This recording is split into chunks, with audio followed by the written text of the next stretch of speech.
Hi friends, the topic for today is e-learning resource development.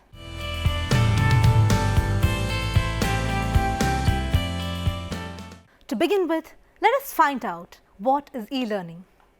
E-learning can be very simply defined as the use of computer and internet technologies to facilitate learning and improve performance.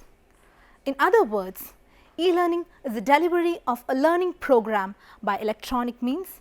This might include web-based learning, virtual classrooms, digital collaboration, and delivery of content through internet. E-learning can in fact be combined with face-to-face learning with a teacher, which results in blended learning. Let's look at an illustration of e-learning. How is it being performed? A learner enrolls for an online language skills program wherein he hopes to improve his reading, writing, listening and speaking skills, or probably start learning a fresh language.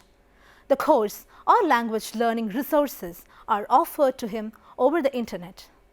Depending on whether the course offers a blended learning program, there may or may not be a teacher who will watch over the student's progress, assess the assignments, and arrange practical sessions that would facilitate language development. Let us look at the need and scope for e-learning. What could be the need and scope for e-learning? E-learning is tremendously a good option for learners of the English language, especially for learners of English as a second or foreign language. Here are the reasons why. Availability of a large number of learning resources. An abundance of teaching learning resources are available to the language teacher on the internet today. Finding text, images, audio or video related to any particular topic has become a cakewalk for the teacher these days. Any number of useful tools such as Google, the most popular of all search engines, can unearth and display tons of information on any one particular topic within seconds. It is an additional advantage that most of these new age technologies provide this knowledge for free. The second reason being the ease of access. There used to be times when students had to literally wait for the course books to start their studies. Things have changed with advent of technology, and learning materials could very easily be accessed by any student with ease these days. There is a whole world of information that remains all ready to be explored on the internet. The hurdles that stood in the way to availability of information have long been removed, and schools today have introduced smart classrooms with high-speed internet access. Not just that, the students have geared themselves up to grab these information databases at the click of a mouse button. The use of mobile phone technology has thrown open even further avenues. Text, images, sounds can be stored in mobile phones. For students of English in particular, this holds multiple opportunities with almost every learning resource that they need being made readily available on their smartphone screens. E-learning facilitates students to learn English from any corner of the world at any convenient time that they deem is appropriate. The next reason being the increase of interest. The role of interest in learning could never be overemphasized. Psychologists have for a long time studied the impact of interest on learning and have come to the conclusion that students with a high level of interest always produce significantly better outputs in learning. E-learning, without doubt, holds the potential to increase student interest in all kinds of learning. In e-learning, there is a significant shift from the conventional classroom scenario where the focus used to be entirely on the teacher rather than the student. E-learning has revolutionized the learning methodologies and has successfully generated student interest in learning, thereby leading to a much better realization of the learning objectives. E-learning is a tremendously good option when there is a significant amount of content to be delivered to the large number of learners, when the learners have come from geographically dispersed location, when the learners have limited mobility, when the learners have limited daily time to devote to learning, when the learners do not have efficient listening and reading skills, when the learners have the least basic computer and internet skills, when the learners are required to develop homogeneous background knowledge on the topic, when the learners are highly motivated to learn and appreciate proceeding at their own pace, when the content must be reused for different learners group in the future, when the training aims to build cognitive skills rather than psychomotor skills, when the course addresses long-term rather than short-term training needs, when there is a need to collect and track data. Let's look at the components of e-learning. They are e-learning content, e-tutoring, e-coaching and e-mentoring, collaborative learning, virtual classroom. Let us look at each of these in detail. First one being the e-learning content. E-learning content can include simple learning resources, which are non-interactive materials like documents, PowerPoint presentations, video or audio files, interactive e-lessons, a linear sequence of screens which can include text, graphics, animations, audio, video and interactivity in the form of questions and feedback. Electronic simulations, creating a learning environment that simulates the real world, allowing the learner to learn by doing. The second one, e-tutoring, e-coaching and e-mentoring. These provide individual support and feedback to learners through online tools and facilitation techniques. Third one, the collaborative learning. Collaborative activities range from discussions and knowledge sharing to working together on a common project. Social software such as chats, discussion forums and blogs are used for online collaboration among learners. The fourth one being the virtual classroom. A virtual classroom is an e-learning event where an instructor teaches remotely and in real time to a group of learners using a combination of materials, for example, PowerPoint slides, audio or video materials. It is also called synchronous learning. Moving on to the next topic, types of e-learning. Two major types of e-learning have been identified as synchronous and asynchronous. The first one, synchronous. It involves the interaction of participants with an instructor via the web in real time. For example, VCRs or virtual classrooms that are nothing else but real classrooms online. The participants interact with each other and instructors through instant messaging, chat, audio and video conferencing, etc. And what's more, all the sessions can be recorded and played back. The second one being asynchronous. It allows the participants to complete the WBT, web-based training, at their own pace without live interaction with the instructor. Basically, it is information that is accessible on a self-help basis 24/7. The advantage is that this kind of e-learning offers the learners the information they need whenever they need it. It also has interaction amongst participants through message boards, bulletin boards and the discussion forums. These include computer-based training, CBTs, modules on CD-ROMs, web-based training assessed through internet, WBTs, or through well-written articles and other write-ups. Besides these two broad categories, 5 other kinds of e-learning have also been identified. These 5 categories are e-learning, that is learner-led, instructor-led, embedded facilitated and tele-mentored. When learner-led e-learning provides course material to students, facilitated e-learning allows student discussions via forums and chats that are related to an assignment. As for embedded e-learning, it is when teachers embed videos and web pages to enhance students' learning. This is very much different from instructor-led e-learning, which consists of instructors' presentations via real-time webcast technology, which could include audio and video conferences, speaking, screen sharing and whiteboard applications. Last but not the least is the tele-mentored e-learning, which involves a combination of distance learning and the use of technology. For example, the students might be given printed material and then instructors might provide them with extra guidance and information about this material via video conferences, instant messages and internet phones. Moving on, e-learning can even further be classified into instructor-led training ILT, web-based training WBT, mobile learning M-learning and blended learning. Skills required for e-learning resource development. Every teacher who plans to develop e-learning resources should necessarily have the following skills. The first one being instructional design knowledge. This refers to the discipline of designing instructionally sound learning materials. An instructional designer can look at information and synthesize it to extract what's more important and relevant to the learner and present that information in a way that will help the learner to retain the knowledge. Second one being the graphic design basics.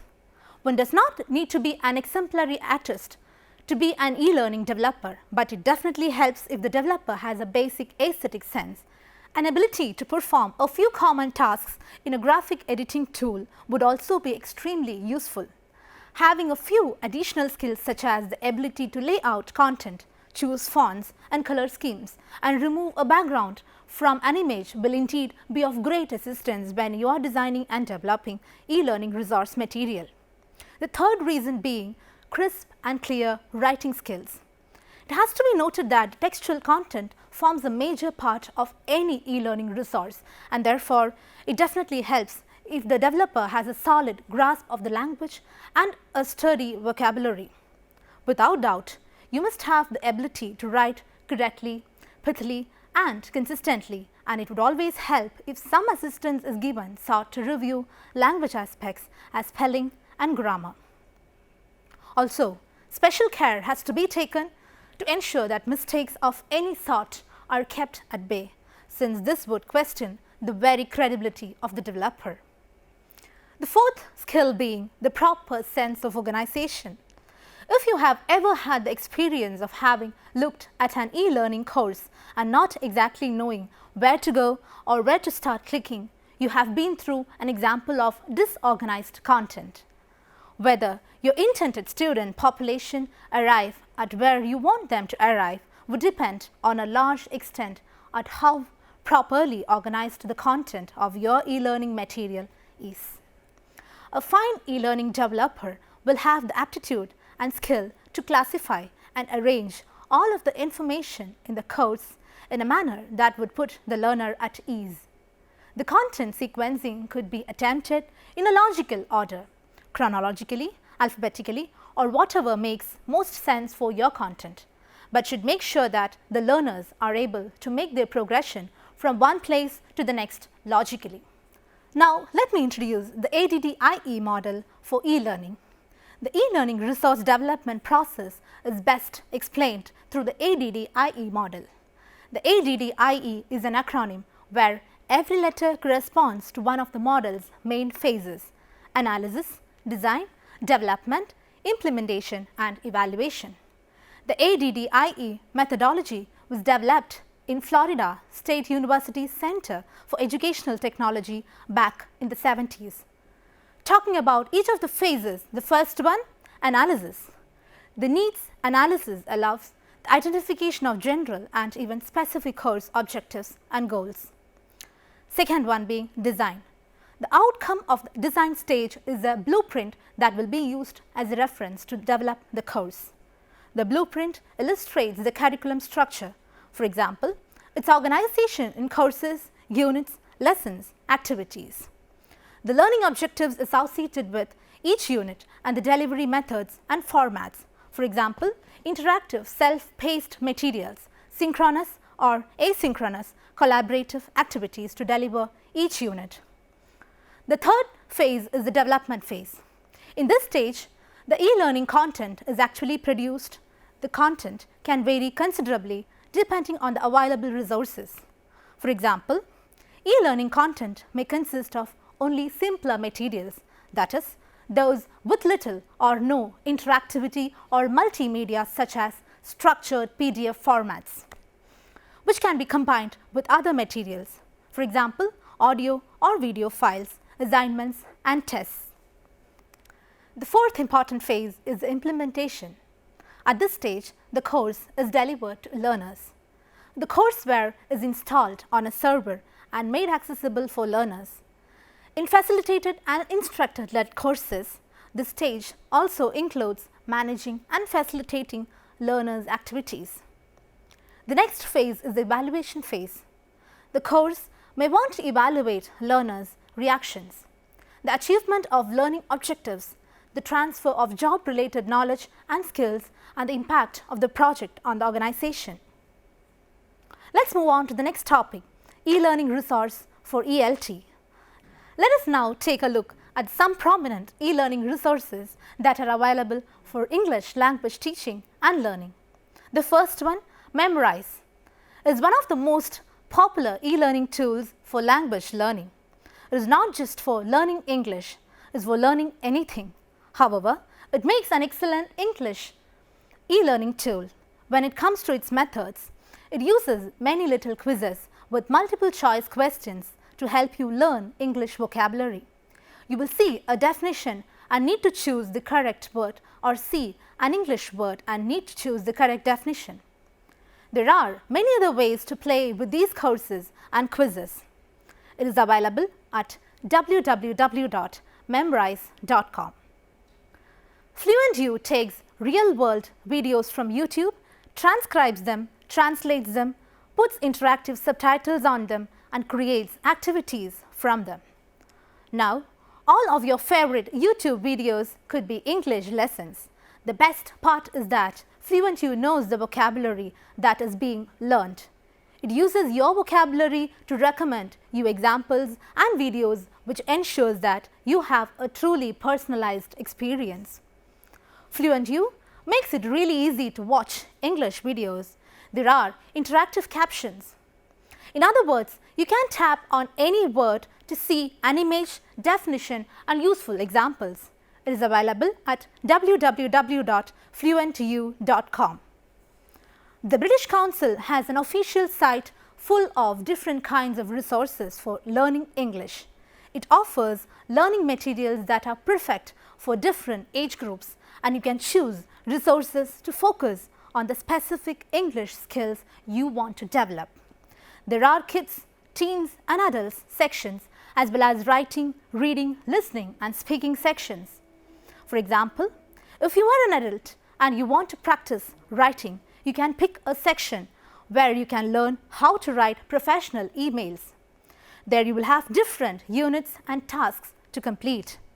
Tasks include things like filling out missing words related to the given subject. It is available at http:/learnenglish.britishcouncil.org/en/. The next one being MOOEC. It stands for Massive Open Online English Course. It offers online courses for learning more general English. The courses are provided by universities and colleges. It is not a typical example of an online course because the lessons are shorter and you can learn at your own pace, but it is a great way to see if online courses work for you. It is available at www.mooez.com. The next one being Coursera. It is a massive online learning platform with numerous top universities offering courses for everyone.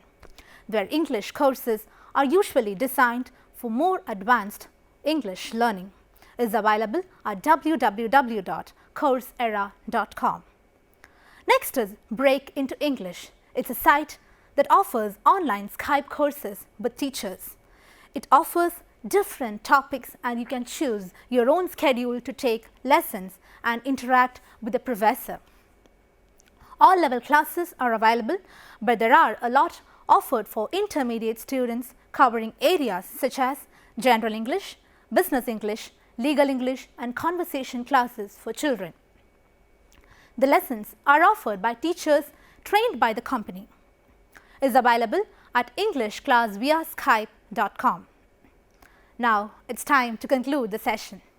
E-learning is an essential tool that is increasingly being used to supplement the EFL face-to-face class. It includes various activities and resources that, if used by the students and monitored by the teacher, could enhance the students' language proficiency and independent learning. As the world moves fast ahead, we need to exploit technology and to synchronize ourselves with it. It has come to a point where technology has invaded our classrooms and has established itself as part and parcel of the learning process. E-learning could in fact be one of the major ways in which English language teaching and learning is likely to be revolutionized even further in the years to come. Before we attend the next sessions, please try to answer the following questions. Question number 1. Write a note on the scope of e-learning in English language teaching. Question number 2. What are the major types of e-learning? Third question. Elucidate the ADDIE model of e-learning development. The fourth question. List a few major resources that are available at the English teacher's disposal that could be used in e-learning resource development. Here are some books for your reference. The first one, E-Learning Methodologies, a guide for designing and developing e-learning courses, published in the year 2011 by Food and Agriculture Organization of the United Nations. E-Learning English 2013, retrieved from http://www.fluentu.com/English. Hope the session was informative and enjoyable. See you next time with another interesting topic. This is Devi signing off. Thank you. Goodbye.